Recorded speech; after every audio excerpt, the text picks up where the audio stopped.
Well, in case you didn't know, a lot is going on right now around WVU, around the football program. WVU has finally, for some, decided to part ways and fire Neal Brown. The news officially came down Sunday evening.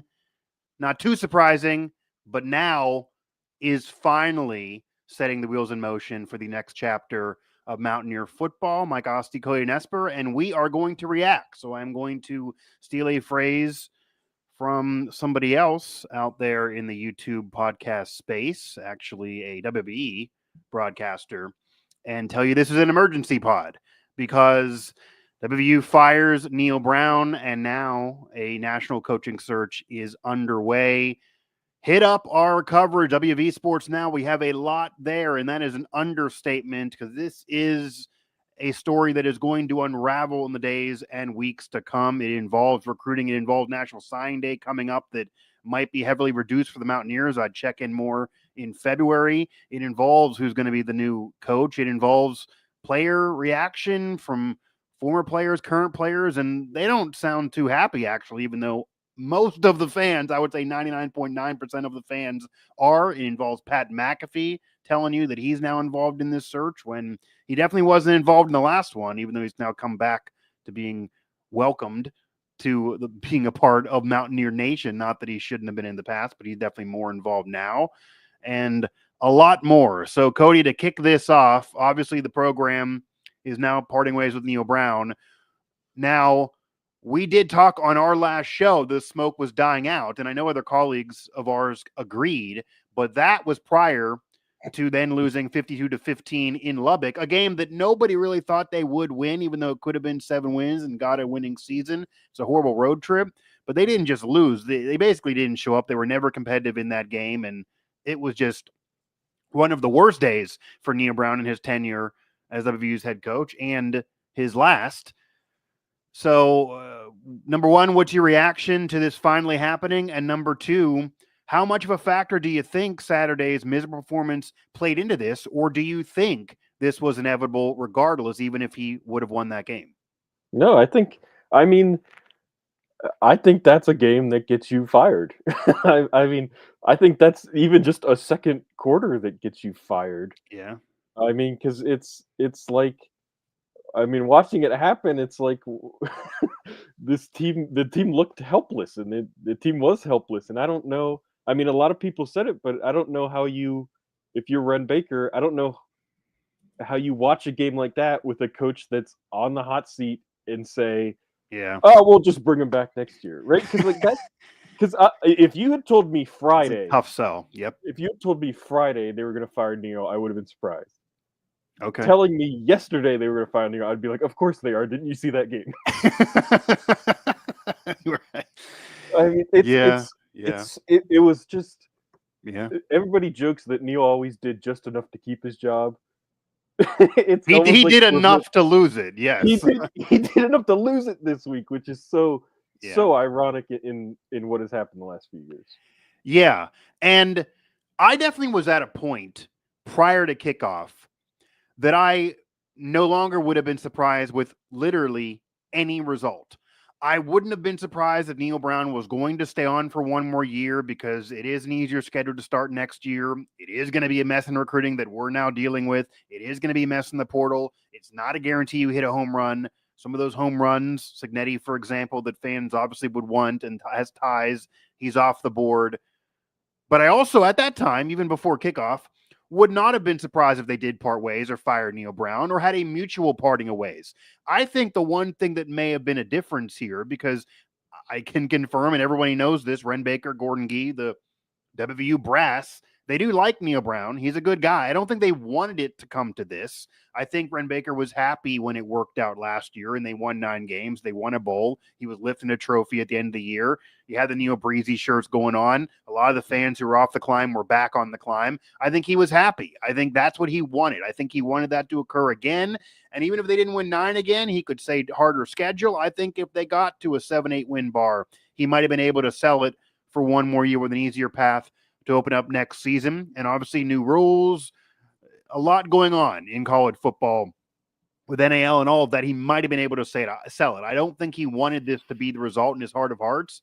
But with all of that said, I do think that Saturday's result was a factor because if nothing else, even if you think he was always going to get fired, and I think that was always in play regardless, just because I do think there kind of was a ceiling that Ren realized with the program under Neal Brown. And obviously all the fans were out. The billboards are a real thing. I think he was worried about tickets and attendance and the mark it would leave in the program next year and into the future. So I think he could have got fired even if they won that game. I do think if they won that game, he would have coached the bowl game. And if they were going to fire him, they would have done it in January, which also would have saved them money. I think Saturday's result was a factor because it forced their hand to not be able to save the money and to do it now. If they would have waited till January, the fan base would have been outside the facility picketing probably. And I think Ren realized that. But I also think, Cody, that if you go to kind of connect it to the Dana scenario, or even with Rich Rod leaving, or even with kind of an ousting and Bill Stewart and all the drama there that involved Dana and even the end of Don Nalen, WVU has not legitimately, the football program, fired a coach where they announce it as, we are firing you, in a long damn time. There have been other scenarios that occurred when they parted ways. So I think that if they either won or had a closer effort, it might have been a mutual parting of ways. They might have had that be the announcement that we come to terms together and we're giving him X number of dollars, but we're going to part ways and wish him well. But 52-15, I don't think you can even do a mutual parting of ways. Yeah. I don't think you can wait till January. I don't think you can keep him under any circumstances. And even though Ren did not want this to be the scenario, I think when he saw that game, he realized, I literally have to do this. I have to do this soon, and it has to be a firing. I'm going to say he's a good guy, which was the first word in the quote, if you saw it. He is. We know it. But I think he knew at that point, even in his talks with Neal, he probably said to him, this has to be worded as you're fired, because that was horrendous. I mean, that was a dumpster fire in Lubbock.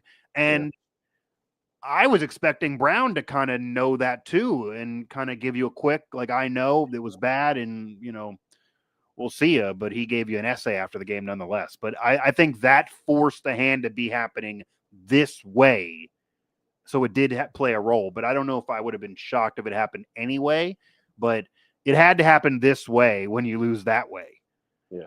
Yeah, and you and I kind of talked about, like, there was a possibility that they do negotiate a mutual separation where it's not the full buyout, but Neal doesn't, technically get fired. We did talk about that, and I do think that was always, but it is like, like you said it, like it almost in this scenario, because of how bad that game was, Ren now becomes like the good guy. Right? Where like a mutual parting of ways is so neutral.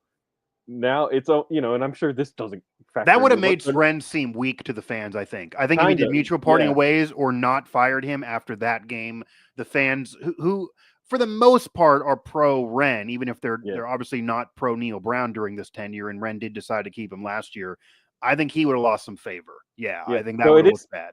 It is kind of like in with the statement they put out, it obviously didn't throw Neal under the bus at all, right? Really made him sound good, but it is kind of like I don't know. It does almost paint Neal as the bad guy and Ren as the hero that is going to save the football program. Well, that's what Ren wants to be the case. This is Ren Baker's career achievement here. He's in his 40s. Yeah. Maybe WVU is not the job he's at for the rest of his life, but if he ever wants a job at Ohio State or one of those programs to come calling, he needs to hit a home run here. He obviously had to do the same thing with the basketball program recently and a lot of other programs around the athletic department. And right now it looks like the basketball hire is working out. Certainly the women's has been working out. We'll see baseball when he decided to just ascend Sabins. We'll see if volleyball can kind of turn it around. They have a tough road to go. But even taking into consideration DeVries and men's basketball and the history there with Jerry West and all of that, because you could argue that's even more historic of a program and a brand, his career is going to be on how this football hire works out. Yes. It's still, WVU fans are still number one football. Even when basketball was in the Final Four, it was number one football. So this has to work out. DeVries going to the Final Four and the football program 6-6 is not going to make fans happy about Ren Baker. The conference realignment, college sports, it's all about the football program. Everything's about the football program. The donations will come in if the football program's clicking. If not, they're going to be reallocated other spots or not come in. And it's all about football, and Ren knows that. So, I think it was almost like he was willing to work with Neal for a while, certainly last year, give him one more chance. But after that game, it was like, I'm going to be sacrificing myself. Like put my neck on the line for you again when you weren't my hire. He did what he had to do. And because Neal Brown's a nice guy, he did write it that way to not throw him under the bus and make him sound good. And I'm sure I'll give a recommendation anywhere. But it had to be a firing. And it wasn't as quick as some would have wanted, and I didn't think it was going to be. Everyone thought it would Sunday morning. That was the reports out there. That just shows you they didn't really want to do this too. Like they thought about how do we word this? When do we do this? I'm sure Ren knew he had to do it when he watched that game, but it goes to show this was not a Gus Malzahn situation where the kick, triple zeros, and they're talking about, hey, we got to mutually part ways or you're going to be out of here, and let's just get that announcement gone. And he's already hired at FSU as the OC. This is a situation that was a little longer to deal with, and I do not think this decision was made a month and a half ago like some thought. I do think Saturday played a role in at least how this went down. Cody Nespor, Mike Asti here, WV Sports Now, as we are reacting, like all of you, to Neal Brown being fired by WVU. And we have a lot of viewers here, some in the chat, a lot of just let's go. Does seem like the fan base is re-energized. Seemed like McAfee was re-energized. Seems like pretty much everybody except for the current and maybe some former players are re-energized. We'll talk about their reaction here in a moment. Ren did not want to see the pitchforks come out. I do kind of think, Cody, off of what you're saying, as much as Ren Baker is a modern guy, he's on social media, he's great with money, that's why he's hired. He's still very young, and he's had to deal with a lot, but I do think he's been very successful so far under the circumstances at WVU. I do think there's a part of him, like any good politician, because I think he is one, that he actually does care what people think. I do think he sees social media. I do think he cares what the fans think. I do think he cares what some media members think, because I know, because he's asked some of us, including myself, what we think about things throughout the last 3 years of him being around. He may not make decisions off of what we think. I'm sure he doesn't. But I do think he cares to take the pulse of the room from media, fans, and everybody around. And he clearly took this pulse and realized it's 100% unanimous. We got to make a change. But I do think that's a factor here. There are ADs out there who flat do not care, never talk to the media, do not have any engagement with fans, and they're doing whatever, and you better hope you like it. I do think he cares. And I think this proves it on how he handled this, how he worded it. I think he cares about Neal Brown's feelings. I do think that's all part of this. Yeah, no, yeah. And like you said it, Ren was hired to be a modern AD, and that's what he's been. And when you look, I didn't know Shane Lyons very well. I certainly didn't work with him. I think I was hired a week before he got fired. Okay. But he wasn't this kind of athletic director.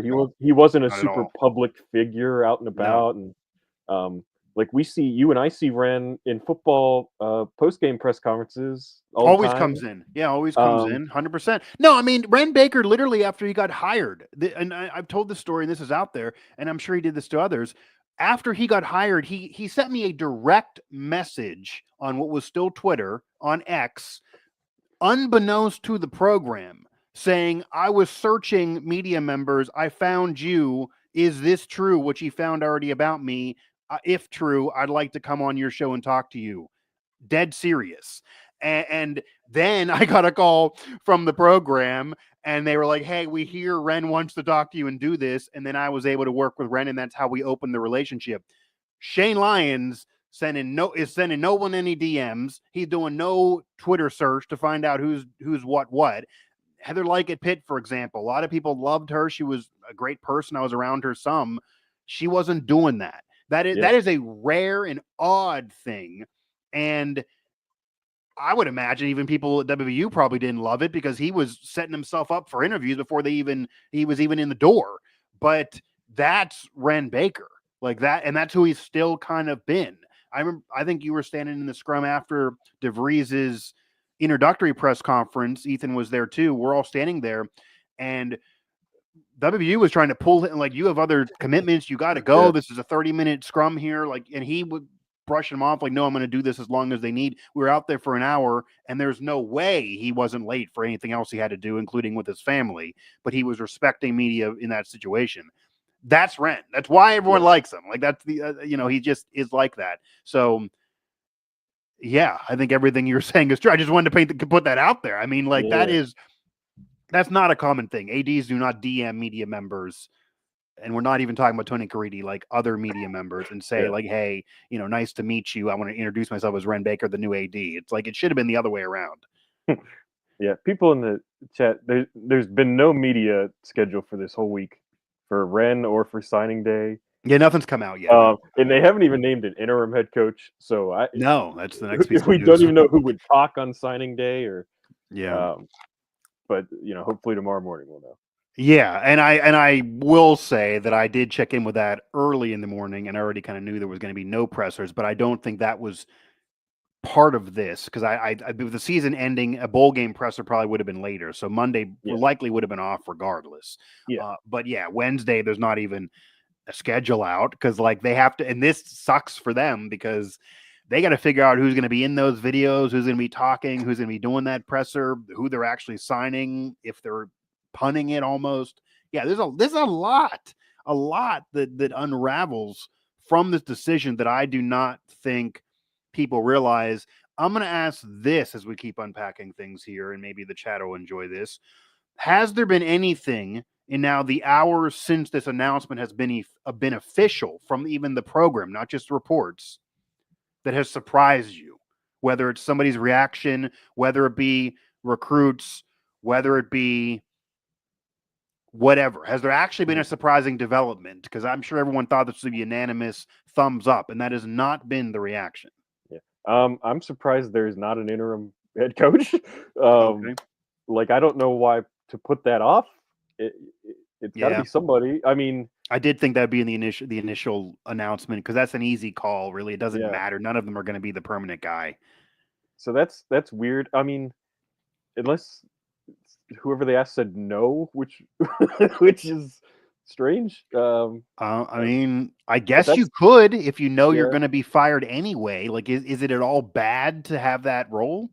So that's been the most surprising thing. I'm not surprised. Like, everybody tweet is basically the same, saying like, wish it worked out with Neal. Neal's a great, like, everybody's saying that. Even the people that are happy that Neal's gone, everybody says he's a great guy, and it's true. He is, yeah. I mean, so that's so unsurprising to me that even the people that hate him, at least, are Yeah, you had a personal situation. I mean, recently with Neal Brown. Like, I mean, and it's speak to that, and when I got let go from the paper, like he has no obligation to me. Like, I'm just some guy that covers the team. He the next Monday, very publicly at the press conference, spoke highly of me, and then privately reached out and said very, very kind things to me, which, like, doesn't have to do that. Nobody would care if he didn't do that, right? right.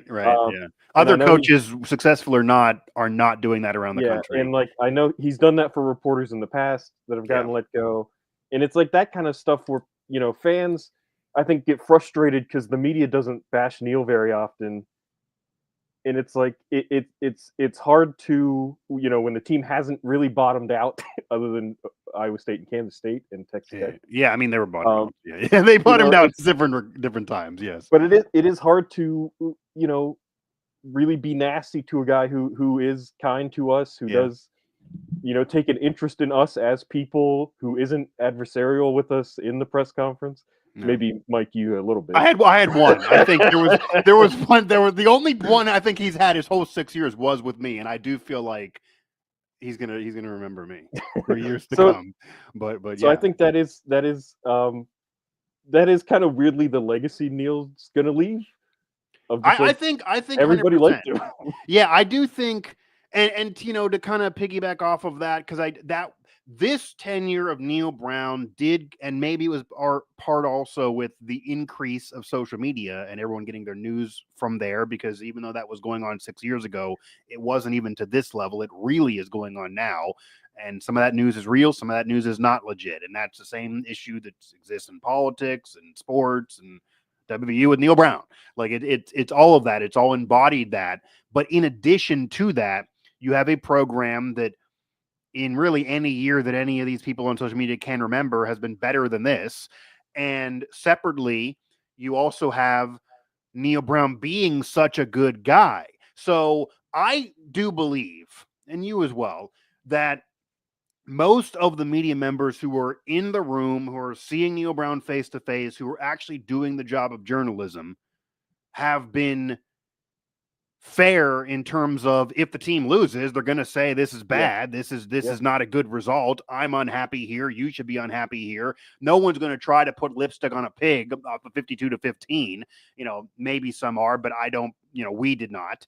I do believe that myself and others like me and you were fairly criticizing if needed, but the fan base clearly wanted the media member to be, which media has argued that they are in the past. Like Walter Cronkite was saying, I'm a voice for the people. The fan base was trying to scream, if you're a voice for the people want you to basically say F off. Yes. And we're saying we're going to be able to say 37-35 is not good enough at WVU, and you made this decision here that was poor, and you didn't make adjustments at halftime, and this game is unacceptable, etc. You got to get them up for this game when you're saying they weren't ready. That's on you. We can say all of that, and we have, but no one's going to say F you to a guy who is so nice. Like, even, I mean, again, like even when I asked him the question that went viral about having fun, I heard him. I'm sitting there right in front of him, and I'm thinking, like, this answer's trash. This is going to be bad. I got text before he even went viral saying, like, that answer he gave you is not good. I'm more mad now than I was literally 20 minutes ago. And it wasn't a leading question. It was a fair one, but I felt bad as I'm hearing it. And I felt bad when he was on ESPN. I felt bad when he was getting discussed on PTI and Around the Horn, because it's one thing for a guy to have an unsuccessful tenure or to get fired, and he probably knew it was going to end at that point too, whether the decision was made or not. But it's another thing to be dragged through the mud, which I'll be honest, that's partly why in the last 24 hours, even knowing this was likely, I was making it a point to drag some other coaches through the mud that have a similar record to Neal Brown, who were very outspoken. And, Loxley is one of them over there at Maryland in a similar program, because when you have a worse record and the national media doesn't care to discuss it, I'm going to do my best, because they're throwing all this dirt on Neal Brown, and he's 33-41. And I love Scott Van Pelt too, but he's an alum of Maryland, not WVU. He did an entire 30-minute segment on how West Virginia is disappointing him as someone who likes the program. He's never talked Maryland football on that show ever. So I do think, part of that is media feels bad, that I do think some coverage, a lot of it from the fans, and a lot of fans maybe have blogs or have content spaces that maybe they're not credentialed. I think some of that might have been unfair. I do think some of that is over the line. I don't think it's reasonable that many national outlets were spending that much energy making fun of Neal Brown and letting other people totally off the hook altogether, like Loxley I mentioned again. So I think that's part of it. Yeah, I definitely do think that's part of it. What are your thoughts on Pat McAfee's tweet that's asked here in the chat? Obviously, he's alluding to he's on the phone with somebody. He's trying to help out here. He thanked Neal like everybody else, but he believes the program should be better, can be better. All of that gave kind of a positive message to the future. But do you have any more thoughts on what he really means? Because obviously that tweet is allowing a lot of people to really run amok. And I think I did my best to read into it without trying to make it like a mockery of it. But he left room for interpretation for people to really go wild.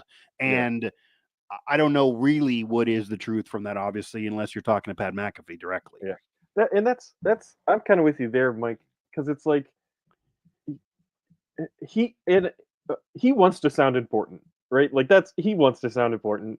To Pat McAfee, you're saying? Yeah. Is he on the phone tonight with Ren Baker, helping him cull the list of candidates? I would doubt that. I find it hard to Right? believe, but So who is like, he on the phone with? He's on the phone with somebody. so like, Yeah, but that's like, for all we know, Pat McAfee's on the phone with Bruce Irvin, and he's like, "Oh, Bruce, you got to go be the D-line coach." And then Bruce gets on right, Twitter, he's like, "I want to be the D-line coach," right? right, Or he's right. on Which the phone, happened? right? And it's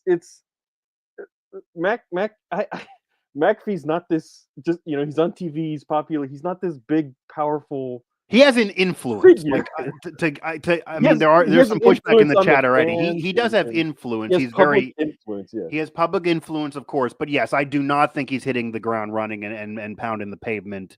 And he's donated money, but it's not like he's saying I'm going to donate $20 million and it's just a blank check to do whatever either. So And it's the other thing. I don't know if we should talk about this. Nick Saban's not going to come here. Like, I hate to be the Debbie Downer. yeah, right. Pat I don't see that, McAfee's yeah. not going to talk Nick Saban into coming to WVU for 2 years. Right.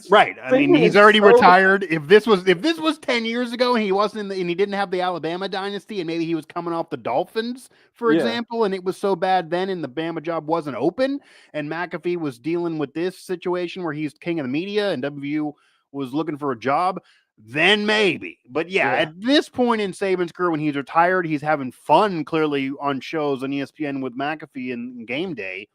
I can't see him doing that. And can you imagine, Cody? This is a negative that I don't think anybody thinks of when they bring up Saban, Jimbo Fisher, or even Rich Rod. And Rich Rod obviously has been a coach at WVU. The other two have not. They're just from West Virginia. If any of those three do take the job, and they are the head coach of WVU, certainly Rich Rod, who already has a legacy, but even Saban, even Jimbo too, and they do not win a Big 12. Like if Saban, who has all 7 national titles, comes to WVU, says, I'll do it for a couple years for free or whatever, and he's out there 6-6, that tarnishes his legacy. WVU fans are now going to think he's overrated. There's going to be people nationally that are going to say you only could win those titles when you just automatically get in the game and you couldn't do it in the playoff era. Nick Saban's in a great spot, Cody, where he can sit there and say, I have the greatest resume of all time. Yes, I never did it in the college football playoff. Not my fault. Like, I didn't have a 12-team. I had a 4-team format, but I never had a 12-team format with me. And during the 4-team format, I got in. I won. 12-team format didn't happen. When you have the what if and already a great resume, it makes your legacy even better. Because he can always say anyone who says like, okay, you're not the GOAT because you never did it in the 12-team format. He can say, I was old as hell at that point. It's not my fault you took so long to get to it. Why wouldn't I win? I was winning before. There's no one who knows. And if Rich Rod would come after what he did before and how elite that was, and he doesn't win a conference title, then people are going to be able to say, you did it in the old era, but you couldn't hack it in the new era. And now we know it didn't work out. That just hurts his legacy too. So out of all of those, obviously Rich Rod, I think would maybe be the most likely. I don't think Jimbo is either, but I know fans maybe would want him. That too, I actually would rather out of those three. But the Saban thing is a 0% non-starter. I full stop. The Saban thing is just not happening. Yeah. And Kuz, you said he doesn't care about legacy. I mean, he does. I think everybody does. Like 7 rings is 7 rings, but everybody does care. And look, Saban's old. He's retired. He's been on TV. Does he like a challenge? Saban. Yes. I just can't see. He doesn't want to. Like, he willingly retired from the best job in the nation, where he was king. Yeah. He's not. You know. I just don't see Saban happening at all. Yeah. I just do not see Saban happening. And that's what. If we could talk about this a little bit, Mike. The one thing if I could tell every W fan one thing, it would be this: please don't get married to Jimbo or Rich Rod. Please do not marry yourself to them. And people are married to. There are people already married. Everybody else. Yeah. Because if we've learned anything from Ren Baker, he doesn't care about West Virginia connection. He does not. No, he does not. He has never cared, and not one of his hires has been close to caring, and he doesn't have a West Virginia connection. And he doesn't care about. He doesn't want to make the easy hire, because if we let's think about women's basketball. Mike Carey wanted the job back. He 100%. Went out and said, "I want this job back. A new AD, I want it." How easy would it have been to just hire Mike Carey? He'd done it for 20 years. He's a hometown guy, and he didn't get Mike Carey. Okay, well, let's go get Kim Stevens. in-state coach, hot. Everybody wants her. Didn't do that either. Went and got Mark Kellogg. Obviously, that's worked out. Jimbo and even Rich Rod. That's like they're the names everybody comes up because they're just the most like obvious. It makes They're just sense the to most come up obvious with the choices. names. I do get it Yeah. makes sense to come up with the names, but yes, you can't get married to that. And I hope we get a Ren presser soon, because if you remember when Ren was dealing with the Kim Stevens rumors, I tried to dance around it and basically just say, like, what would your qualifications be? Yeah. Because she obviously didn't have, it was a lower level success. She wasn't even in a mid-major situation at the major level. And he came around and was like, "Are you talking about Kim Stevens?" Well, Yeah. I don't really think she's qualified yet. That's pretty much Yeah. to paraphrase what he was saying. So Yeah. I'm sure, Cody, that if we get out there in a Ren Baker press conference in these next 2 weeks, that I'm imagining we'll have one, I'll tell you right now, fans, I'm gonna try to dance around some of these questions, and maybe Rich Rod's a candidate. Okay, I'm not dismissing Rich Rod altogether, even though I don't think either of those two are happening, but we're gonna know, because if anyone dances around it and he's not a candidate, Ren Baker will pop your balloon. He will pop your balloon. Yeah. Like, Ren Baker is all about popping balloons. So you get married to it, you're going to have that issue. And I do think, Kuz, what you brought up earlier about, I don't think he wants to coach in this era with Nick Saban. That's kind of what I was saying. He's obviously the greatest coach of all time if you look at the resume, but there's nothing else he can do to make that legacy better. If he comes in this era and doesn't win a championship, people then can poke holes in it and say, well, he did in the 4-team era, he did in the BCS era, but not in the 12-team era. Why do that? At his age, I don't see that being a thing that is going to happen, but yeah, and I he's going to cast a wide as hell net, that I saw somebody else say too. So Anthony Becht is another interesting one. Yeah, go to Anthony Becht too, because we talked to him recently at a game. He's a former player. He's coaching now, somewhat of success, but the XFL and UFL are not, major college football. And I kind of I get the feeling, UAB tried it with Trent Dilfer, one of these spring league coaches. Trent Dilfer crashed and burned. I mean, they were the worst team in the country, right? Like the most stuck in the mud team in the country. I don't think these UFL coaches are going to get a Power 4 job when he's never coached in college. And everyone's gonna say, "Oh, he could bring his son." It's like, it could, I don't know how valuable is a couple years of Rocco Becht,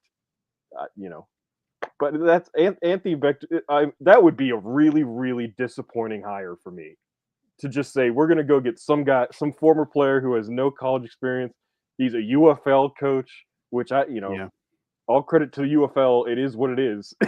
Right. It's, that would be as disappointing a hire as they could make, from my perspective. Yeah, and prior to these 2 years, XFL to UFL, in which the Battlehawks were a playoff team 1 year, like it's average success. It's Neal Brown-esque if you want to look at these 2 years. It's not bad, but it's not like he's winning championships and pulling off a dynasty here. He hadn't coached before that. I even jumped on his Zoom when he first got the Battlehawks job, and he was talking about, this is an incredible learning curve for me. So 2 years in, you're gonna bring in a guy who's coached 2 years, really at any level, to WVU with that kind of pressure and that historic of a program. That does seem wild. And I'll tell you right now, if it's Anthony Becht, number one, no need to rush at all. If you think he's great and you're Ren Baker, there is no need for a Monday announcement or a Friday announcement or any of those announcements in December. You sit back and relax and have a lot of beers, because no one else is hiring this man. So if you want him and he's your guy, you wait the hell out and then, figure it out. You guys can have 17 dinners, try to figure out the money as cheap as possible, bring him on, and then go ahead. I do think that would be a really underwhelming announcement, and I don't think that'll be well received. Maybe some will like it, but I don't think the donors will love that. And I'm not against former players. I'm not against WVU connections, but that would scream, if this guy was not a former WVU, this is what I hate, I guess. Any candidate for any job, if you're sitting there and saying, if he was not a former WVU player, did not have a West Virginia WVU connection, I would not want him, then to me, that's a bad hire. And Anthony Becht is someone like that. There is not a fan around that would want him if he was not a former Mountaineer based off just 2 years of coaching the XFL, UFL spring football. There was no way that a WVU fan would say your average success in spring football is what I want here at this major program. You want him, you're thinking about him because he's a former Mountaineer who's maybe the greatest tight end in program history. And he's an NFL, former NFL All-Pro and has connections there. That is the only reason why you want Anthony back. That's it. Yeah, and you some former players do it the right way. Pat White has done it the right way, where he wants to be a coach, and he has gone out and earned it. And some former players, Stedman Bailey did this a few years ago. WVU needed a wide receivers coach, and he was like, "Oh, it should be me." And so all the fans get excited. Stedman, you're not a coach. you need to come in, be a GA, do the work, earn it. Yeah. Right? It's a power program. They can't just hire you off the street because you were good as a player. Right. And that's what I'm frustrated with Bruce Irvin doing the same thing. It's like, if you want to be a coach, be a coach. Like, go, and like I said, all credit to Pat White. He went out, he got some undesirable jobs doing work that he would never get credit for. 100%, a consultant. And he moves up and up and up. Every year he's getting a better job. That's the right way. That's how you do it. All credit to Pat White. Maybe he ends up here in some capacity. That would be doing it the right way. Not these other guys that just go on Twitter and say, "Oh, I want it real bad." You know who else did it the right way?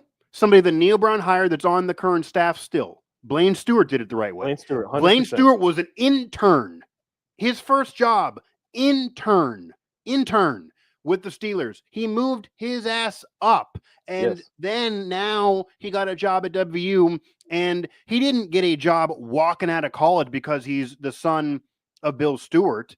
West Virginia said, we get your father, but we're not handing positions out like it's candy here. You got to buy your time. And he built himself up as an intern and then getting other jobs.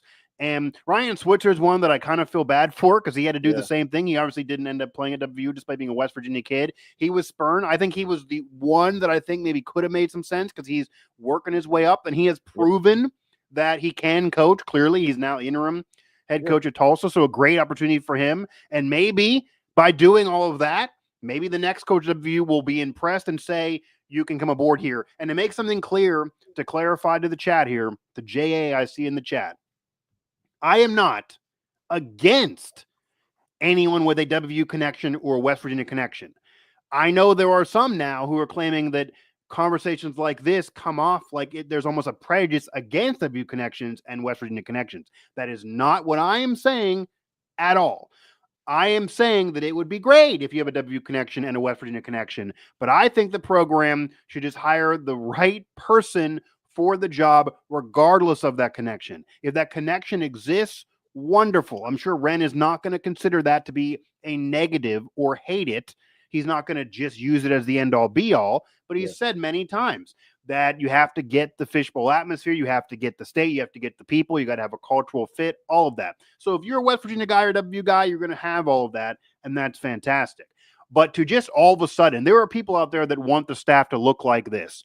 Rich Rod, offensive coordinator Pat White, the defensive coordinator Bruce Irvin, Blaine Stewart gets retained, and all of a sudden he's the assistant head coach. And if there's ever a situation where Rich Rod is, breaks his leg and can't coach, then Blaine Stewart obviously is ascended. Like that dynamic is what we're talking about. That just sounds ludicrous. That every former player, former coach, all these connections, it just cannot be all of that and only that. There are people. I had comments on the site. Somebody said off the Cody Nicky report, if it's him, I'm never going to a game again. It better be a West Virginia connection. That's just insane. That is insane stuff. And a West Virginia connection has left the program before, left you in the dust. A non-West Virginia connection has won at the program before. Okay? I mean, they've had non-West Virginia connections win. They've had West Virginia connections, again, obviously worked out in basketball. But it's worked both ways. It's not like it has to be a West Virginia connection. And Kuz, you're right. If the guy wins, that's it. When Dana Holgerson won the Orange Bowl with no connection, drunk all the time, basically saying inappropriate things and not that friendly to the media, but he won the Orange Bowl over Clemson, everybody said, love this man. How many people would have invited Darren DeVries to their Thanksgiving on Thursday after beating Gonzaga? right? That's winning's all that matters. Like, Yeah, and Don Nalen didn't have a West Virginia connection. Again, Coos. Yeah, there. Don Nalen, greatest coach in program history, did not have a West Virginia connection, and he is beloved right now. That is exactly what I'm saying. It is not a requirement to have a West Virginia connection or a WVU connection. 100%. It is not a requirement. If you have it, great. And I do think maybe a perfect staff, which is, you could have it, which is maybe what Neal was trying to put together. You have, if hypothetically, if you bring in Cody and then he's not been a head coach and he has no connection, maybe he sits there and says, I'll retain Blaine Stewart. He's a great recruiter. He has a connection here. He'll show me the geography. Maybe he brings in Pat White, who, as you're saying, has worked his ass on the way up. So maybe he's ready to be a quarterback's coach, if not even an OC yet, because that ingratiates yourself to the fans. Yes. That would be positive. That would make sense. But to sit there and say this got to be, Rich Rod, Pat White, Bruce Irvin, or I'm pissed. Yeah. That's unreasonable. That's unreasonable, period. Yeah. And that's what I was talking about. Don't get married to it. Because it's also unfair whoever they end up hiring. Yeah. Yes, right? it is. It's like, oh, you're not Jimbo Fisher. You're not Rich Rod. And it's like, that like, I don't know. It's just, it's such a silly thing. If that person doesn't win right away, that's what's going to be Yeah. said. 100%. They should have brought Rich Rod in if that person doesn't win right away. Yeah. And it's just, and I think the West Virginia thing, Jimbo was not good at Texas A&M. No, with a lot of resources. A lot has of resources. more money than God. he was not good there. And it wasn't a lot of resources. Yeah. It wasn't, oh, he's mediocre, but he's in the top half of the SEC. No, he was bad. And the same with, like, I'm not old enough, I guess, but, like, I don't understand why so many people still want Rich Rod when it's like he left, right? Like he didn't want to be here and he went to Michigan. Well, not only that, because I was a student then. I mean, I'm older than you. Like I know, and it would be kind of cool for me. It would almost be a full circle. I dealt with that as a student, kind of came in the end of that stain, and then to cover it professionally. I'm not against it. I think it'd be cool as hell, to be honest with you.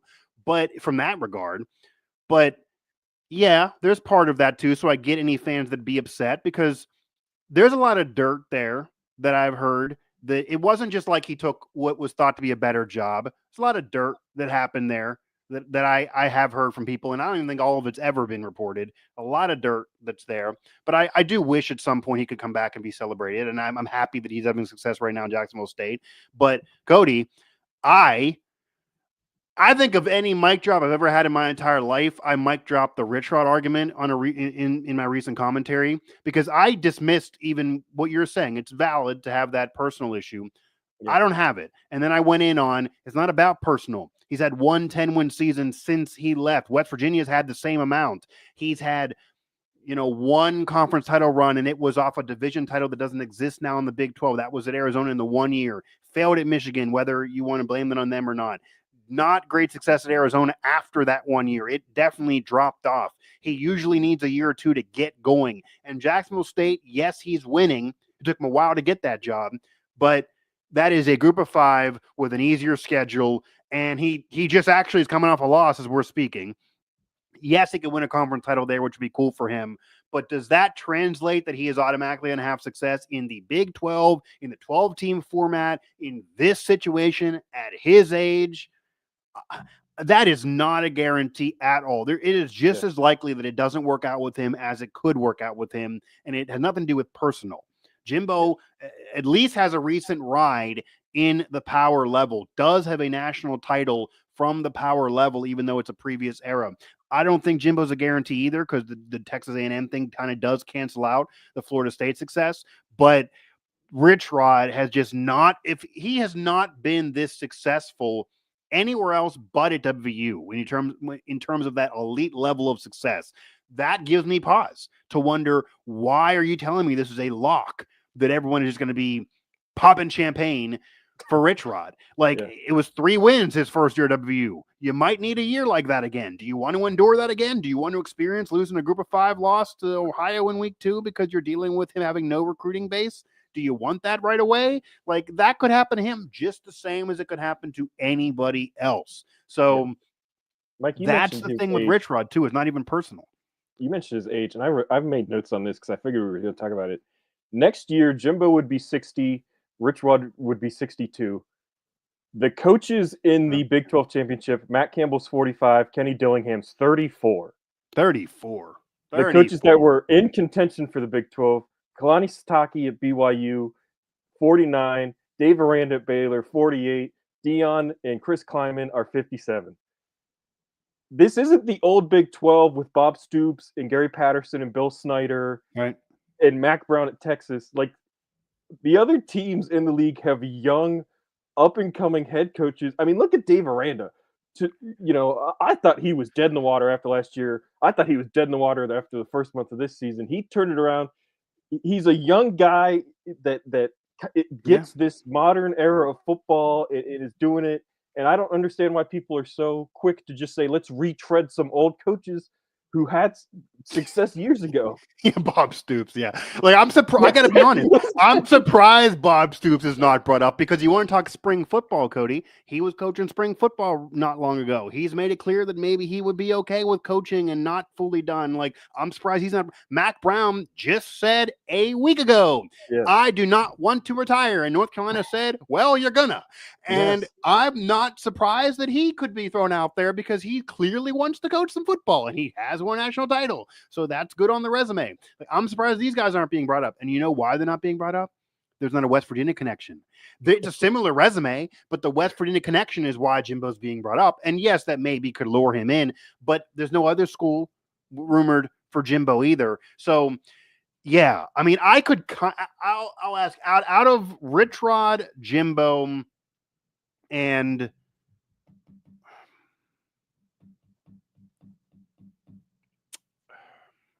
maybe Anthony Beck, like any connection, who would you be the most okay with? So we've been talking about. Yeah, I he made a great case for Rich Rod of like, he didn't have a good time at Michigan. He didn't have a great time at Arizona, right? One good year at Arizona. I mean, his record after he left WVU isn't good. No, not good. In great success at Jacksonville State. Happy for him.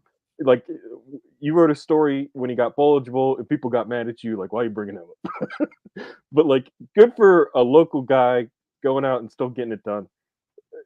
Out of those three, Mike, Jimbo would be the only one where I'm like, all right, let's see if this guy has some juice. Yeah, because I do think, and I know some believe this about Rich Rod, and I'm not saying that he wouldn't get some excited. And I know Ken Kendrick, for example, is one. And talking about influence, obviously he has some. His name's in the baseball stadium. He was very involved in the Huggins situation. He's very involved. I know. I hear you very much. So he would be in. But in terms of others, I think Jimbo would also generate some buzz amongst the donors. I do think Jimbo would bring some cachet. And somebody asking, who do you think can recruit players to come to WVU? This is not a situation like it would have been 30 years ago.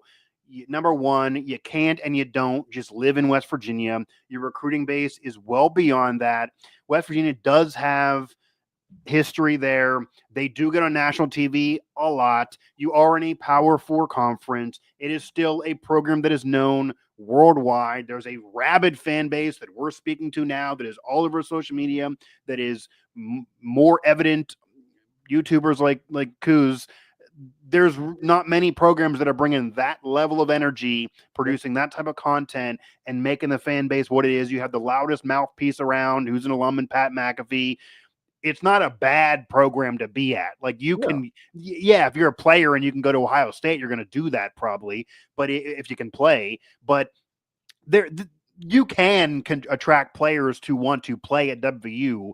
Absolutely, it can happen. And I think Jimbo maybe would bring some juice in that regard. But as you put it, there's also an interest maybe of wanting to go freaking younger. Because if you go Jimbo, if you go Rich Rod, if you go any of those guys who are older, you're doing this again in 3 or 4 years. Certainly Saban, who I didn't even mention in the group because that's just a non-starter for me. I don't think it's going to happen. But he obviously wouldn't do this long term. You want a guy that has some level of experience, that is some type of track record that shows you he can do this. That I do think it's important to fit in culturally. Like Neal Brown, Kentucky, he fit in culturally. That's why everyone loved it at the time. You don't got to be a WVU guy, but I do think it's important to fit in culturally. I think Darren DeVries fits in culturally, even though he's not from the region. His vibe is very much West Virginia. He's very laid back, and I do think he fits in culturally. And yeah, Ryan Day, the whole thing, I don't think that fits either, even though, yes, he's winning there, even though he's not good enough for them. I don't know if that fits either. But that age, I think, is important. That's why Neal Brown was a popular hire 6 years ago, because of his age, because of his cultural fit, because of a lot of that what he did at the Group of Five level. That, I think, is more important than having the connection or anything else that we're bringing up, or being, 65 years old already with some wins on your resume. And I think those are the things that Ren Baker is going to be looking at. Like, I'm telling you, Ren Baker is not going to marry himself to connections. Ren Baker is not going to marry himself to only one or two names. That's why I spoke out earlier today and was like, anybody who thinks that everything is just in the books for certain guys, that's wild. Ren Baker is going to do a national search, and he's going to take his time, and he realizes this decision is his career too.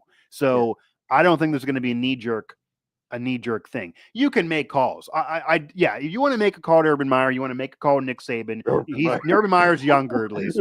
He's younger, at least. But if you want, and that's not happening either. But if you want to make a call to Nick guys with rocky recent, well, that's true. Yeah. If you want to make a call to Jimbo, you make all these calls. Yeah.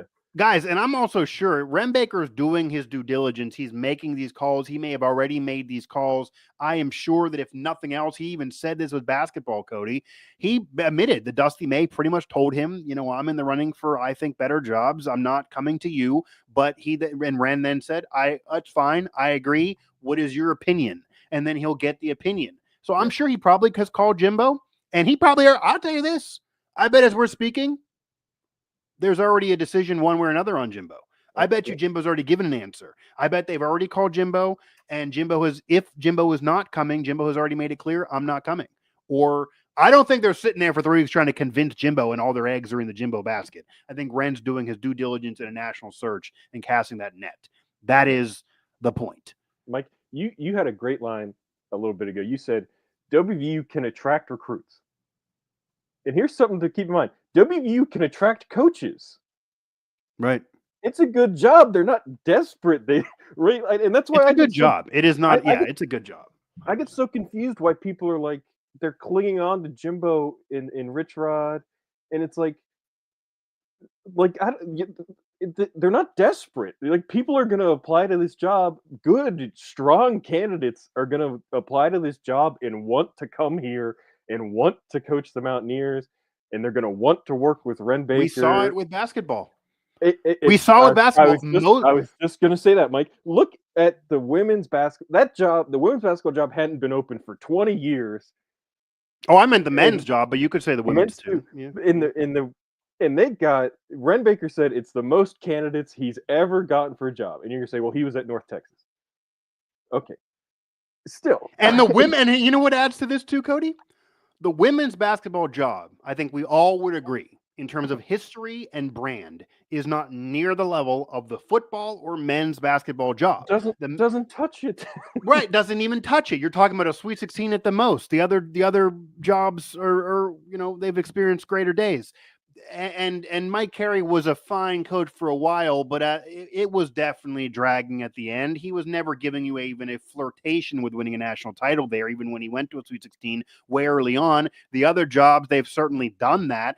But with that said, there still was a lot of interest, and a lot of coaches, legit coaches, did want that job. And the men's job is another one. If you remember, yes, if we're sitting there a year ago, and this is after the Huggins drama, this is after a year of interim Eilert, which is arguably the worst season in program history, certainly the worst or second worst, and everyone knew this was going to happen, and he was forced into kind of keeping Eilert and doing the interim thing because that was bad timing. And it was a year-long search, really, for everybody. A lot of the naysayers were out there saying the job's overrated. Yeah, there's 31 NCAA tournament appearances, but the Final Four is 15 years ago. It's never going to be what it is. It's a poor state, NIL. All those things were said. You're not going to find anybody who wants this job. And then they're throwing out all these names like, oh, Dusty May's not going to want this job. Darren DeVries isn't going to want this job. This coach is going to want this job. And then one of those names you said wouldn't want the job ends up getting the damn job, like ends up taking the job because it's not a bad job. And if you look at the options, even right now, football wise, in terms of major jobs, because I even had somebody text me after I threw out the Koronecki report. Well, I know I believe you, Mike, but I know he's also a candidate at UNC. And why wouldn't you want the UNC job over WVU right now? And my response was, I can easily argue why you'd rather have the WVU job. Number one, it's a wide open Big 12. Wide open Big 12. You don't have a top dog in that thing right now, which means it can be you off of history. And if you start winning. Number two, you have tons of history there that if we're talking football and not basketball, it's better at WVU than it is at North Carolina. You have everything I articulated before of the rabid fan base, McAfee, all of that. And Country Road Trust is a revolutionary NIL company. They got a damn restaurant. Well, like, that's not the case everywhere in the country. They were doing the beer before anybody else. There are national TV exposure. Like, again, there are reasons why you'd even want the WVU job over the North Carolina job. Okay, there are. So jobs that are open right now, there's absolutely a reason to want that job. It's not like they just cannot find anybody who would want it. And, oh, man, anybody who would come and take it, we're going to give you whatever because we're just groveling at the feet of certain guys. No. Like Anthony Beck would be a situation where nobody else, you're just giving it to whoever because you can't hire somebody. You can get a solid hire now that you have time. You're going through December. This is important to Ren Baker. You can argue UNC is a better job, but I also can argue WVU is a better job. I do not think this is some slam dunk that we're not talking Clemson here. We're not talking, even Florida State off of the bad year they're having in terms of that brand. We're talking North Carolina that is generally speaking an average program. Okay. And it's a basketball school. It's a basketball school. The number one money is going to go to basketball. The number one money for football, if it's winning and if there's interest, would go football. 100%. WVU's a football school over basketball. That's Michael in the chat. I absolutely think West Virginia is the best job that's open right now. I mean, who are the other? Purdue's open. I mean, Purdue's open. North Carolina is the argument. North Carolina's open. But like Purdue's a program. There's a group of five that are open. They're going to be desperate. Yeah. West Virginia's not desperate for coaches, and they're not going to be. And that's why I don't. Everybody's I don't know, nervous or something. Maybe it's just because. Like you said, Mike, they haven't fired a coach in 40 years. Nobody knows how to act. Yeah. And honestly, I'll even say this too, Chris and Kuz. If I concede and say that North Carolina might be a better job because the ACC has maybe more elite teams, they've proven to be a little bit more respected this year, and maybe you think the money is more plentiful there, sure. Then do we agree West Virginia is the second best job available right now? Like, there's only a couple major jobs that have history and have some prestige there. If you think it's the second best job, maybe UCF. But, like, you know what I'm saying? There's not that many of these. UCF was a group of five a couple years ago. They've not had any success on this Big 12 level, and the national title they have up there is fraudulent as ever. So if that's all we're here, yes, Orlando, there's money. But even if I give you UCF, then it's the third best. It's certainly better than Purdue. We got that, right? Like, UCF is a good job. No, UCF is a good job. But my point of it is West Virginia is not this bad job.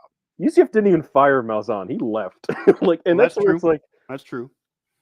I don't know. It is a good job. No, that is a good job. I would want it. I'd want to live there in that media market, that coverage base, and that money. It is a good job. You get Disney involved to start funding you. Like, that is a good job, 100%.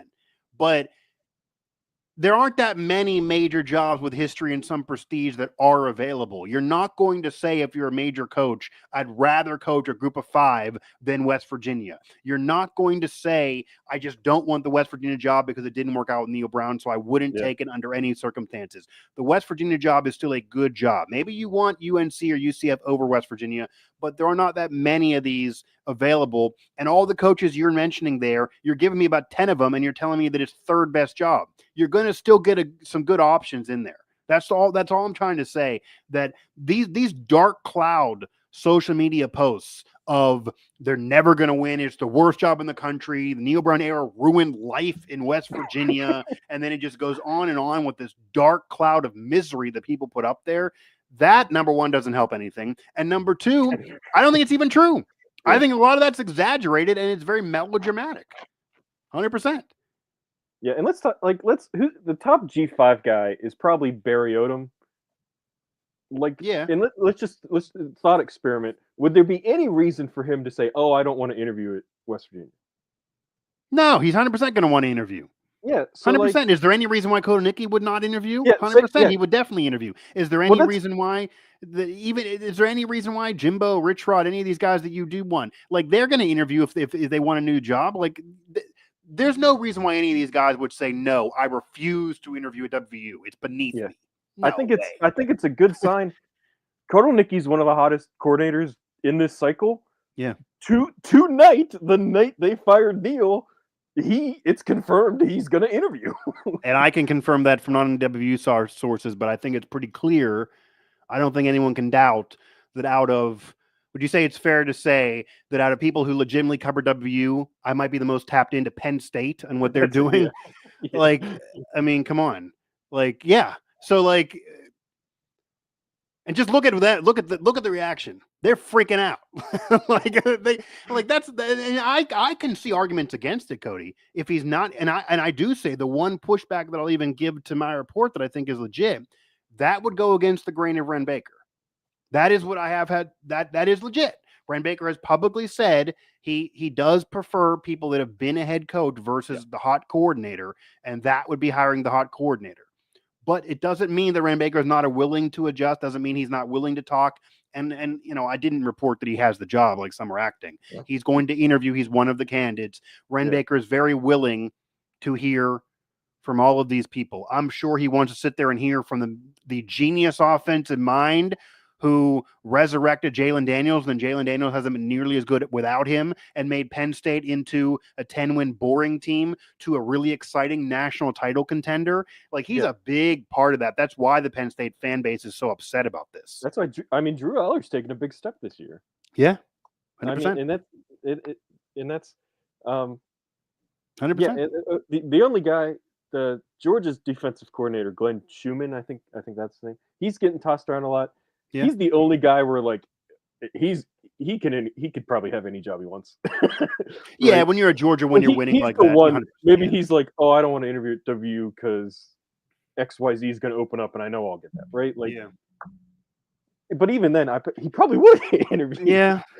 Cody Nespor, by the way, Cody Nespor, Mike Asti, for anyone just tuning in here, we're reacting to the Neal Brown news, and obviously this is going off the rails, talking about the future of the Mountaineer program as well. I don't want to make this a 3-hour show. We have been here for an hour. I do love the chat activity, and I thought this would rev up, and we get a lot of engagement for this, which is why I want to do this tonight. I do want to ask you, kind of off of what you're saying there, obviously Kotelnicki would be an offensive-minded guy. Obviously, Rich Rod would even be an offensive-minded guy and would come with a lot of his people. Jimbo's offense at Florida State was great when Jameis Winston was there, not so much at Texas A&M, so you're not really sure what you're getting there. If you go the Georgia route, if you go that assistant route, and you're not worrying about the head coaching resume, you're looking at defense. Do you believe the program should have a mindset of Neal Brown was an offensive coordinator, it didn't work out. Dana was an OC, it worked out for a while, but then it ended.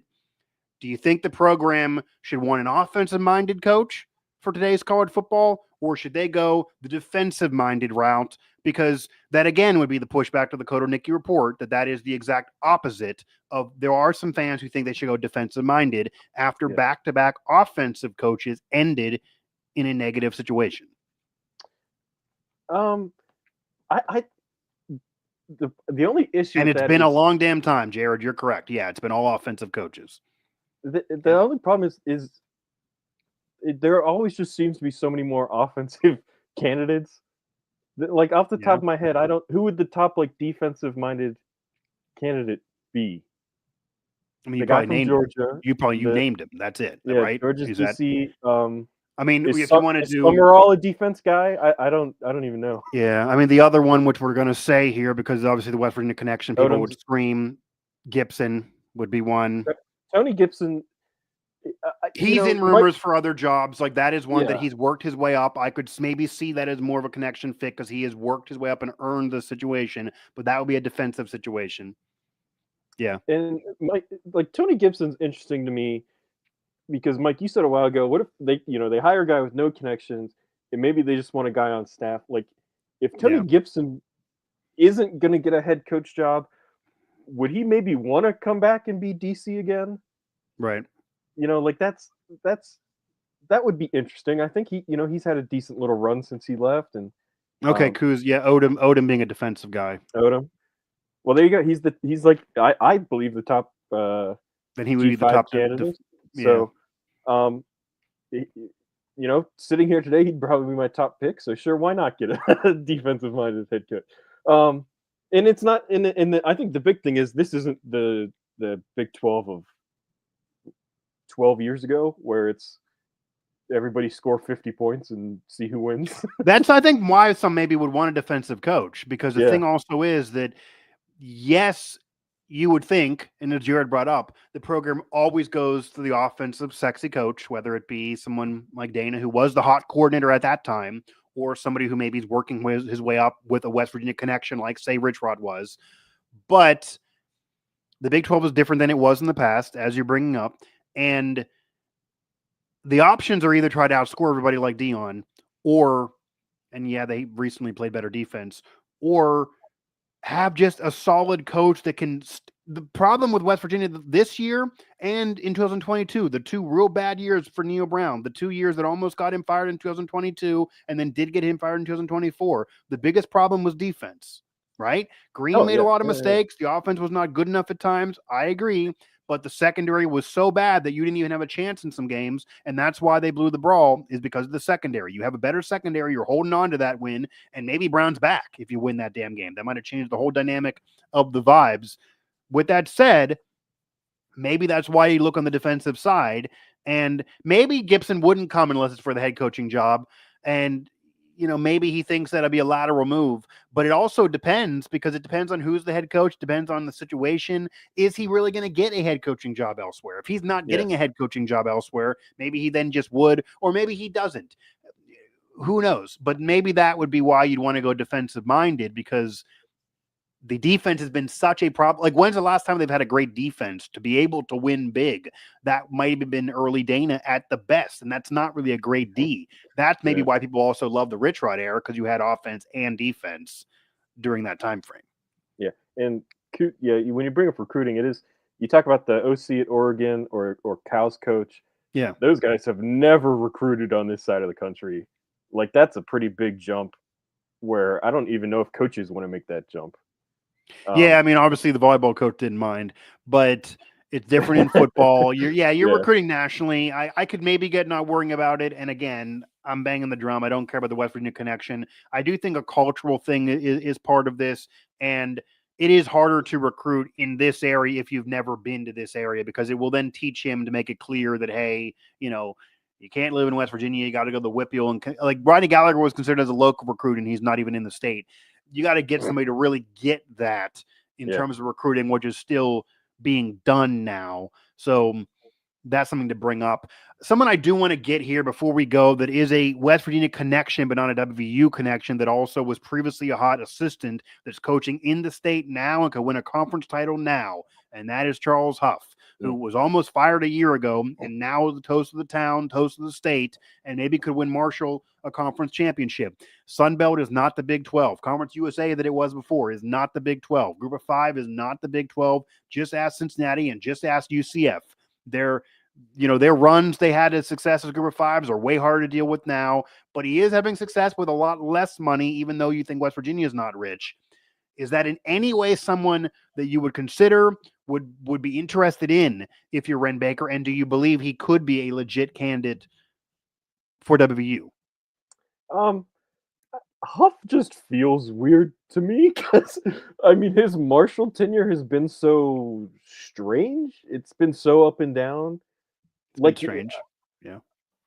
I mean, he's been good. I wouldn't argue he hasn't been good at Marshall, but he has weird flubs all the time, and the team goes through periods where they're like they beat Notre Dame at Notre Dame, and then that year didn't really become a great year.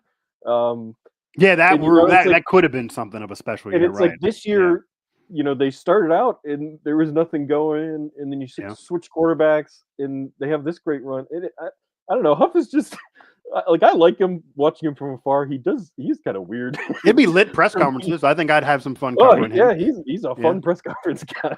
No. Again, yeah, he's had 2 9-win seasons in the last 3 years. That's true. Yeah. Oh yeah. You know what you're not bringing up there, BPA? Your sandwich in between the middle one was a 6 and 7 year. So my thing is, and maybe this, you don't have the luxury of this. I said this to a colleague of ours coming to WVU now, who has previously covered Marshall, and I think wants it for the connections that he would have and automatically kind of be the most tapped in probably, is I would prefer Huff to prove this to me one more damn time. Like, I would rather see Huff go back-to-back years of contending for a conference title in a Group of 5 conference, whatever it is, and then we can start talking about programs like WVU. For me, that's my perfect world. I'd like to see him do it again because we've seen him do it once, and then you know what happened after he did it one time with that 9-win season you're bringing up there, BPA? The next year was a Neal Brown train wreck where not only were they losing games, he was in viral press conferences week after week. I got a lot of clicks here in WVSN because I was writing stories about it when nobody else is covering WU would, since we cover the region. And he threw the fans under the bus. He threw the fans under the bus. He was weird about the quarterback. Yeah, if you didn't like the Neal Brown fun comment, he's literally attacking you as fans. He threw the quarterback under the bus. Him and the other players are going at it. I know players there didn't love playing for him at times. And yes, he was on the hook for his job. And yes, he fought back. He kept that locker room. He got a lot of those players to then still buy in. He did switch QBs. And right now they're looking at 9 wins again and a conference championship, which a conference title is a conference damn title. Ask West Virginia. They talk about 15 conference titles. Not all of them were back in the major conference days, but there's still 15 of them. So yeah, that's cool for him. He's doing that. I'd like to see it again because what convinces me that next year he's not going to say something else stupid, stick his foot in his mouth again. And if you lose players, he's going to complain about, like, he's been an adversary of the fans and the NIL at Marshall. Yep. And I will confirm this. If he stands there in a press conference and attacks Country Road Trusts, they are not going to love it at all. And they are not going to bend and do whatever he wants, like happened at Marshall, where they were like, okay, you're the big boy coach, so we'll do whatever, and we will no longer talk about you, and you can keep saying whatever about me. That is not going to be the case if he thinks he's going to have the luck just throwing his weight around off of being an assistant at Bama and then this mediocre up and down Marshall tenure. I don't think that'll re-energize the fans either at WVU. I think they'll think you're getting Marshall scraps at WVU. I just don't see that as being an energizing. I don't think that's someone Pat McAfee's going to be thrilled about if you care about what he thinks. And it's so Huff has had such a weird tenure at Marshall where after that first really good season, it was like everybody was just like, oh, done deal. He's gone. Somebody's going to hire him. And Marshall was upset because the way his contract worked out, I think they were only going to get, it was like $800,000 if somebody bought out his contract.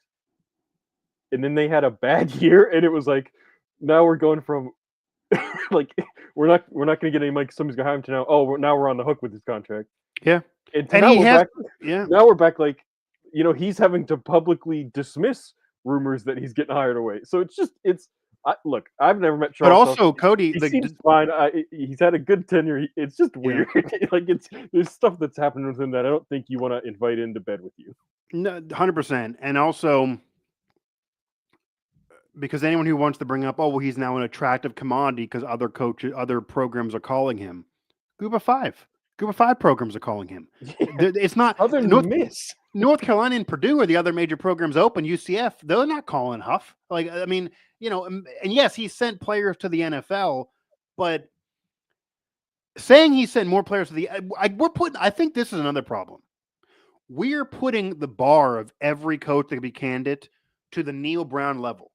If we all agree that Neal Brown's tenure has not been successful and was not successful and is a dark period, it's the worst 6-year stretch in 50 years for the program, one of the worst ever, I believe the second worst if you look at win percentage, then, you know, to say a guy has had a better success rate at certain things than Neal Brown at WVU, is that enough to make him the guy? Like, I just think this job can be more attractive to more people than some of the fans are acting like it can.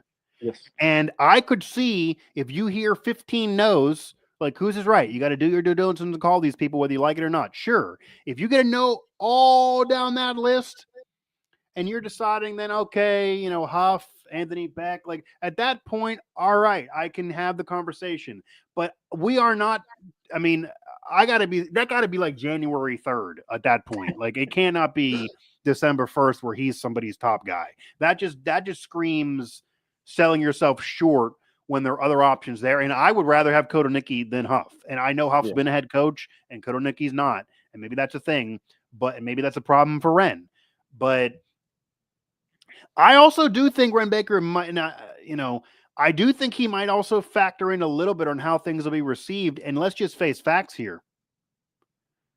The reason why there's really not a football rivalry between West Virginia and Marshall, even though there is in other sports, is because West Virginia is a power program and Marshall is not. And that's just the case. And if you are hiring a coach where you're plucking from your little brother that you won't even play, well, how does that look? Yeah. How does that look? Like, perception is reality. I'm not saying that if he's lighting it up that you would ignore him, but how does that look? He's not lighting it up. He's had a couple good years on an easy schedule. If he's undefeated, okay. But how does that look? Like, the perception of that is, it just doesn't look good. It doesn't look good. They're not noteworthy enough of a program that will schedule them, but we will take their head coach. Right. Like, how does that imagine if Penn State poached Pat Narduzzi. Right. Like, if the Penn State job was open, if Franklin would take another job, he would go to Bama for some reason, and that job is open, they're not even considering Narduzzi. Because they just wouldn't want that. They're not going to take Pitt's coach and put him on Penn State. It just wouldn't happen. Maybe the reverse, but it wouldn't consider that either. Yeah, how would that look? Bama's D's were good. See, then it brings it back to what we were saying before. Do you want an offensive coach or do you want a defensive coach? There are people that prefer the defensive coach, which is why Huff's name would maybe get more steam. But the program has notoriously hired offensive coaches, as Jared brought up earlier. And an offensive coach is generally the younger guy, is generally the hot guy in terms of the hot commodity. And generally that feels like more of a Ren Baker thing to go the offensive route. We'll see. If you want to go pure defense, then maybe that does give more credence to Huff. Yeah, I do think the thing with a defensive coach, like if you look at a guy like Mike Gundy, the thing when you get a defensive coach is you have to hire good OCs constantly because good OCs get hired away constantly. Yeah, if you have a deep, like 100%. Gundy churns offensive coordinators. Yeah, because they get hired away to jobs. And so that's the one thing of like, if you get a defensive guy, you got to nail the very first OC pick. And then the second one you're hiring again. Because like if you nailed the first OC pick, Cody, and then you all of a sudden contended for the Big 12 title because you can quickly turn this around in today's college football, that guy's gone. So then you got to do it again and again and again. And that's harder. Because the staff's more important probably with a defensive guy. Yeah. 100%. But that's not me saying, oh, you can't get a defensive coach. That's just that's the reality of what a defensive head coach is like. Yeah. Yeah, and I guess, the Vic Koenig situation there, some bring up as the end of the West Virginia's defense there. I think we might have lost Cody for a brief moment. Now we got him back. Yeah, that's what Kuz brought up. I mean, that's really that. At one point, that was a top 5 defense, absolutely under Brown, but then not in recent memory. And some recruits like Beanie Bishop worked out, but the recent ones did not. Garnet Hollis did not, and did not. And you're left with this. So I think one thing is safe, that I would imagine Ren Baker is going to take, a week, 2 weeks. Like, he's not coming out there tomorrow and saying, Odom has this job. He's made calls. I'm sure he's making calls as we're speaking. I'm sure he's not sleeping and always making calls. I'm sure he's churning numbers. He's crashing spreadsheets. It's what Ren Baker does. I'll break some news for everybody. Ren Baker secretly likes the national coaching search thing. This is like Ren Baker's heaven. He likes this. Yeah. Like, he's already made spreadsheets, and everything we're saying on this show, Ren Baker has spreadsheeted to death. And he might even secretly listen to things like this. He's probably listening to what Keenan Cummins is saying. He's probably listening to what Kazaz is saying. He does absorb and he does take in information, and it is smart to do that. He might be listening to Kuz's Corner, and that's a serious thing. I know he appeared on some of the fan shows. It's another tip of the cap for Ren Baker. For him to appear with Kuz, for him to appear with Mountaineer Paul and those guys, that's cool. I think it's cool that Ren Baker does that thing, does that stuff. That a lot of ADs are not doing that. That is why you should want this to work out with Ren Baker, so you can keep on doing that. Having him go on a show, I'm not saying you guys are doing this, but having him go on a show and then go on Twitter an hour later and say, I'm out on Ren Baker, that's not, that doesn't even make any sense. So yeah. I do think that Ren Baker is taking it all in, but I also don't think he's knee jerk. I don't think I don't think he thinks he has to be quick right now, unless he really believes his number one guy is going to be nabbed up. And I do think there's pros and cons of everyone we mentioned, that if he loses his number one guy, he can go down and still get another great coach. I don't think he has to worry about Purdue, for example. And building the staff's important, and recruiting's important, and all of that's important. You don't want to have this take forever. You can turn this around quickly, but we'll see. Mike, can I give an anecdote, Mike? Go ahead. So I just rewatched, for a story that's going to come out in the morning, I just rewatched Mark Kellogg's introductory press conference. Okay. And it's funny, Kellogg was a guy that Ren knows, had hired before at a different school. Yeah. And in his press conference, somebody asked Kellogg, like, what was the interview process like? And he was like, from my perspective, it was really long. Yes, so and he probably was thinking, like, why was it so long? I know this man. Right. So even with the guy that Ren knows and has hired to a job before, it's not quick. I also read during the press conference, Ren joked he locked the search committee in rooms for 6 hours just to go through, like, candidates. So, like, this isn't happening. Like Mike, you said, ain't happening tomorrow. Probably ain't happening by the end of this week. Yeah, because I'm not going to say who, but I got a text message from somebody after the Kotelnicki report who said, do I need to have you on a show tomorrow? How quickly is this moving? And I'm like, it's not going to be announced tomorrow. Like, I'll come on, but, like, it's not going to be announced tomorrow. It's just not going to be announced tomorrow. And I'll give you this. If it is announced tomorrow, that's wrong. I don't think that's a good decision then. If it's announced tomorrow, I am more than happy to pen a commentary on how that is stupid. And I don't think Ren Baker is stupid, and he's not going to do stupid things, but there is no reason to rush a hire for one of, and I believe the top major jobs available right now in an important cycle, an important job for you. If you hire the guy tomorrow and it doesn't work out in year 1 or 2, you're in more trouble than if you wait a little while and at least give the vibe that you're doing your due diligence, which we know he's going to do. And he did it with every other damn sport. So the most shocking result was they didn't do it in baseball when they were top 10. And he's just like, I'll do your ascending thing. Well, he had to get talked into that. I remember. I know. Yeah. We talked about that. He had to get really had to hammer him for that. Yeah. Yeah.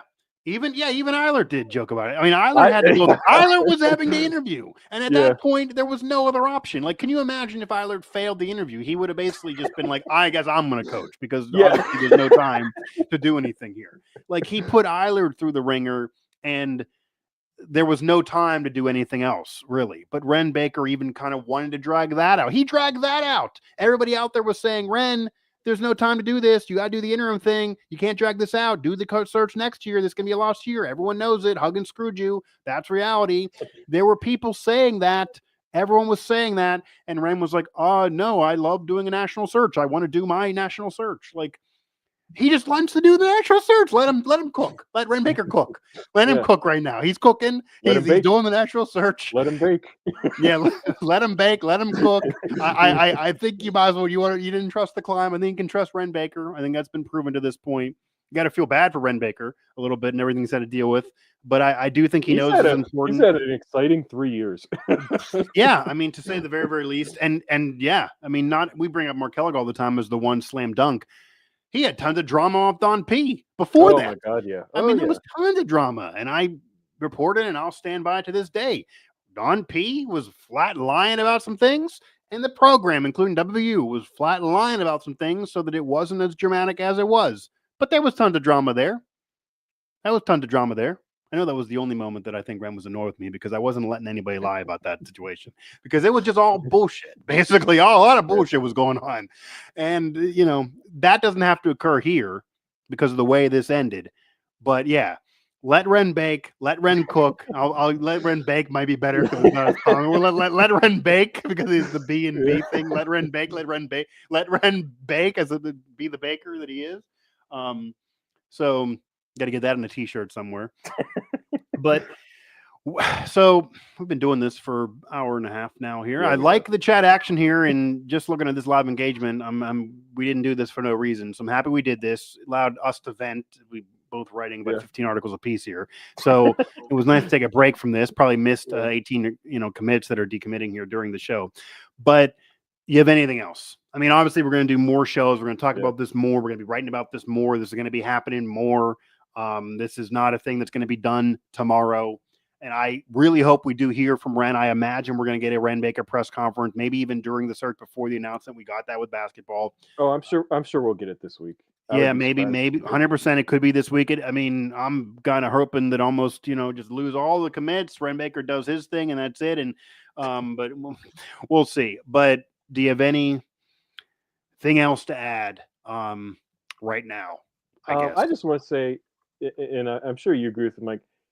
I want to wish Neal Brown the best wherever he ends up, whatever's next 100%. for him. Yeah. Wherever his family goes, I just wish him the best, and I hope it's as easy an experience of getting fired as it can be for him. Because he, everybody liked him. He was a nice guy. But it's a business. I got fired a couple months ago. It happens. Yeah. Yeah. You were doing a good job too. You were doing a good job. I appreciate that. So just best wishes to Neal. I hope even the people that really wanted him fired, I hope they can at least say, "Hey, Neal, didn't work out. Good luck to you." Yeah, 100%. I couldn't echo that more. And I do think it was a situation where a lot pointed to Neal Brown having success when he first got hired, and it didn't work out. So it does leave the fans reason to have concern about this hire. I get the fan angst. So I guess kind of what I want to say here in closing right now. I get the fan angst. I get why there are fans who think this may not work out, and Ren Baker may swing and miss here because, say, the past AD did. I get the reason why you're being negative because this is coming off a dark 6-year stretch. You're not coming off of even what it was. But I also think that there's tons of reason why this can work out, that it can end positively in the future. And this might honestly be best for WVU and even Neal Brown. Like, I think just this year, I think he was really happy after the 2023 that he at least had that year to shut those people up. I do think in the summer and the spring of this year that he was happy. He was more jovial than he was the year before where he was stressed. I'm happy that I got to see a positive side of Neal Brown because covering him in 2022 for sure, he didn't care about anyone's kids or family. He was pissed. He was a malcontent the whole damn year basically. And we were going viral, but he wasn't having any fun. And I do think in 2023, thumbing his nose at people who were saying you're going to win 4 games, they win 9 and they win a bowl. And they do it with that much of an atmosphere and crowd in Charlotte that he really enjoyed that and he had some fun. And then this year obviously has not been fun for him. So I do hope that he finds peace somewhere else. And if it's freaking UMass, then it's a lot less money. And I don't think that's going to happen because the money doesn't make sense. But now that he's getting his buyout from West Virginia, because part of those reports were he was just going to give up all his WVU money. Now he's getting his WVU money. If he wants to go back to UMass and say, I'll do it for less money because I'm getting all this cash from WVU and I'm going to try to win there. And that's my school and it's a lower level, but I'm just going to be happy there because the pressure is not the same there, then more power to him. More power to him. Maybe that, maybe your peace of mind is an important thing because I do think, again, that while I get the fan angst and Neal Brown's tenure was not good enough or successful, no matter what you think of WVU, it had to end. It maybe should have ended earlier. That I hope that when a new coach comes aboard, or how Darren DeVries is treated right now, because you lose the brawl and the same people that love the hire wanted him fired, fired. That was comments on the site. And I mean, that was said, and now they're all back on the wagon. I just hope the new coach, especially if he doesn't have a West Virginia connection, or even if he does, because he may not, is treated better, win or lose. Yeah. I think even though it was not successful enough and the Neal Brown needed to eventually be fired and this had to be the decision, I don't think anyone can say he was treated well, and I don't think he was even treated fairly. And I don't think that, as great as the W fan base is, and it's maybe the most passionate fan base in the entire country, you could argue that, we saw a real dark part of that fan base during the Neal Brown tenure that I don't think we've ever seen before. Like, I hope the new coach comes in, and if he loses the backyard brawl, his kids don't have to worry about going to a movie, because Neal Brown's kids had to worry about that. So there has to be some sense of reason that it also may take a year or two to get this going, even though that's not the situation now. I know Signetti turned it around Indiana real quick, and other coaches have done that, but just expecting to walk in and win the Big 12 was a bit of a rough expectation, and everyone just hopefully can just calm down a little bit, because everyone got their way now. The Neal Brown tenure is over. There should not be continuous Neal Brown commentary next July, next September. That is a thing. There are some people who have been making money off just hating Neal Brown, and that cow is gone. So if you're still doing that a year from now, then you're exposing yourself as more of a Neal Brown hater than a WVU lover. So we'll see who those people are, but I think that'll get exposed real soon, because there are some people that I think secretly like Neal Brown staying on because they could just rip him apart every day. Yeah. And that is now gone, and hopefully he does have a mental piece of it wherever he lands. And I've said this, and if he wants to hear my advice, if UMass is your thing, UMass is your thing. If UMass is not your thing, I recommend that he humbles himself and goes to the assistant route and really wins big. I think the what Lane Kiffin did, what other coaches have had to do, go the assistant route is a big program. He's very well liked. I think he can get one of those spots, and then try to experience winning to that level without hearing the vitriol and without dealing with this crap from the fans, because you're not the head coach. You don't have to be in the press conference. Enjoy that ride for a year or two. I think it'll help him mentally. I think it'll help his value. And I think he is still young enough. He will get another major job if he does that. I think if he stows the UMass route and wins there, he might never get back to the Big 12 or this level. But I think that route can work, and it might even be better for him mentally. Because UMass is a rough turnaround, a real rough turnaround, even at that level. There's no guarantee he has success there, even if he's the second coming and he's the hometown kid. So we will see what happens. That'll do it for this live broadcast. I do appreciate everybody who's chatted along, everyone who's watched this. A lot more of you watched than chatted, but a lot of you chatted as well. So I do appreciate that. And, before I forget, I also do an ad. Neal Brown didn't win enough big games. Factual. This needs said, he almost single-handedly repaired a lot of crap that was left to him. And I do think Dana Holgorsen is slandered a lot in his legacy. He did have multiple 10-win seasons. He did win an Orange Bowl. He did win a conference title. It was not crap the whole time there, but he also left him nothing. And I don't even just mean the roster. He left him just a locker room filled with malcontents and cancers and a horrible atmosphere. And you didn't have the transfer portal rules at that time. Pat McAfee alums, I can tell you there are former alums of the program that said they were not welcome around during Dana Holgorsen. The second Neal Brown got hired, his first order of business was to get back all those people. And he did. Blaine Stewart's mom had not been in the football facility in years. The mom. And she lives up the street. And Neal obviously brought that family back, brought Blaine back. And like you said, Mike, fixed a lot of bridges, repaired a lot of bridges. So that's positive. Why people like them. There is positive of Neal Brown. There is positive Neal Brown. There's positive to remember of Neal Brown. Not every coach is going to go and win you titles. There's positive of Neal Brown. And I do hope eventually, whenever the program claims its 16th conference title and gets back to national relevance, that there is at least someone who sits there and says, you could argue if it wasn't for Neal Brown, if you think Pat McAfee is the influence that's going to hire this guy, if it wasn't for Neal Brown, would Pat McAfee be back in good graces with this program? Pat McAfee was not welcome back there for a period of time. Rasheed Marshall I had him on a show. He said this. It's not me breaking news. He said this on our show that we had. Rasheed Marshall did not feel welcome there. He lived in Pittsburgh. He was could drive an hour. Like he wanted to go back there all the time. Neal Brown brought him back in. Mike Logan's another one. He didn't feel welcome. He couldn't get a ticket during the Dana Holgerson era. He told me that directly.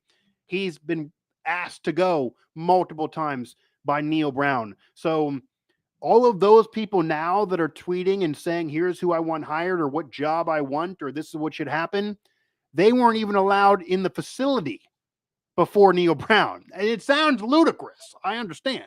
But that was the case. So he brought all that back.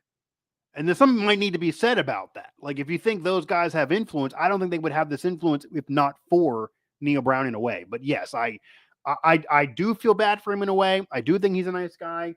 I don't think a lot would happen to him needed to occur, even if he was going to be fired. I do get the fan angst, but I just hope that now, handle your next relationship better than, the other one. Before I got married, I had some poor relationships. I was a douchebag in a couple of those. And then I had, I'll admit, like but then I'm not going to make that same mistake in this one.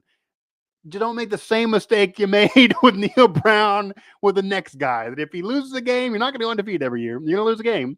Let's not put a billboard up every loss. And I get it. It took 6 years to do that. I get 6 years is too much. But I do think everybody needs to self-reflect. I don't think anybody conducted themselves properly during that whole tenure. And I hope Neal Brown sleeps tonight more peaceful than he slept in 6 years. And I honestly do believe – I think Neal Brown came to terms months ago that this was probably going to happen.